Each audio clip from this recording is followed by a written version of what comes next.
Back when the NES was just called the Nintendo, Contra was one of the premier names in gaming. Right along Mario, Mega Man, and Castlevania set the pinnacle of fast-paced action gaming. Nothing made you feel more like your favorite action stars in this series. But over time, the Contra series struggled to remain relevant. In the shift to 3D, some half-hearted attempts at updating the formula were tried, but nothing worked. Since then, several low-cost sequels have been made, like Contra 4 on DS and Hardcore Uprising for 360 and PS3, but the only entry that felt like a successful capturing of the series in 3D was Shattered Soldier for PS2. Beyond that, they all felt more like grasps at former glory than a true attempt to bring back Contra. Contra Rogue Corps seems to be Konami's earnest attempt to reinvigorate the franchise, to make the name Contra mean something to contemporary gamers. But are they succeeding? And even if they are, is the Switch port up to snuff, or a lazy cash-in on nostalgia tied to the Nintendo brand? The game isn't out for another couple weeks, but with the demo we can get an idea of what to expect. When I first launched this demo, I held my Switch in my palms, not expecting much worth talking about. Contra is known for straightforward, yet varied gameplay, and the trailers made the whole thing look like the top-down levels from Super C or Contra 3. I was surprised to find an experience more involved than my initial expectations. However, I was far more shocked to discover the game just looked gross. Everything is blurry and muddy. It has that fuzzy look that anyone who played the Switch version of Doom 2016 or Wolfenstein 2 will recognize. Those games were graphical powerhouses, and the mere ability for them to run on the Nintendo tablet was impressive. There's nothing about this game that leaves you impressed. The color palette is drab and gray, feeling like it fell out of 2009. The visuals are so generic that it makes a game as gaudy and ludicrous as this feel bland. Instead of feeling lucky this runs on such a tiny console, I felt like Konami just didn't consider the Switch at all when developing the game, and decided to port it over at the last second. The Switch port feels like it must have been an afterthought.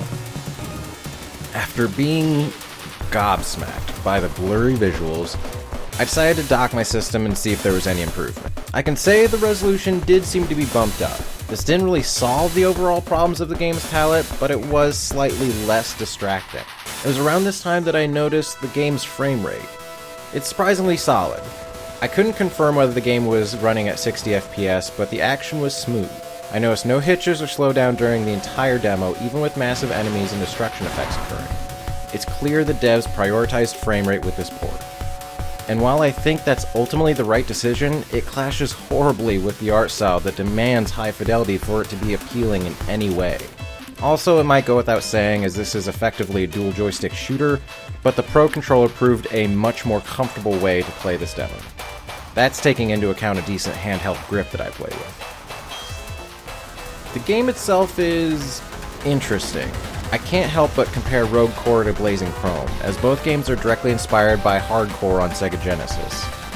Blazing Chrome much more directly emulates the original, while adding in new visual flourishes and bringing in delightfully dated speech that sounds like it's from a 1990 arcade machine.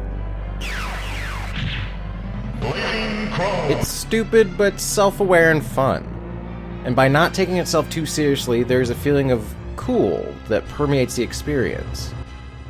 Rogue Corps' biggest failing is taking itself too seriously.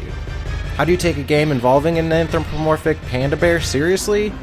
That's a good question! Blazing Chrome can be cool because it doesn't care if you think it's cool. Rogue Corps, by contrast, is constantly trying to prove to you that it's cool. The characters curse for no reason.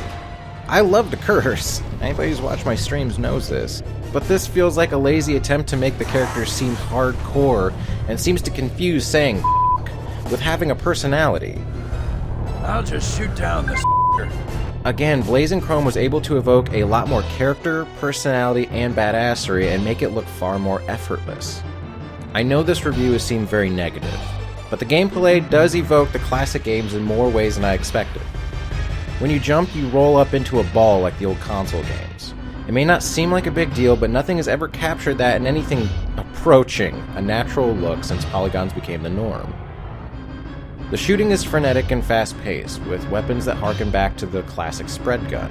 And the power-ups are very different than how classic Contra worked, but they fit in the original style in a way where I would expect abilities like this in a good modern Contra game. Since this is only a demo, these scores are only indicative of the demo and not the full game. However, demos are made to show a prospective game in the best possible light, so make of that what you will. The initial announcement of this game left me indifferent, but now having played a portion of the game, I'm ultimately disappointed that an actually good game seems to be lost in this confused mess of a product. Visual issues mixed with a tone that's equal parts desperate and manic causes us to feel a little bit like a tragedy. It could have been something. But at $40, I haven't seen nearly enough to believe that this will be worth the asking price. Thank you for watching.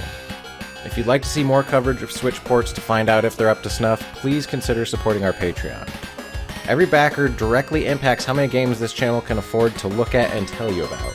If you have a specific game you're curious to find out more about, becoming a backer makes that possible. Either way, I'll see you next time.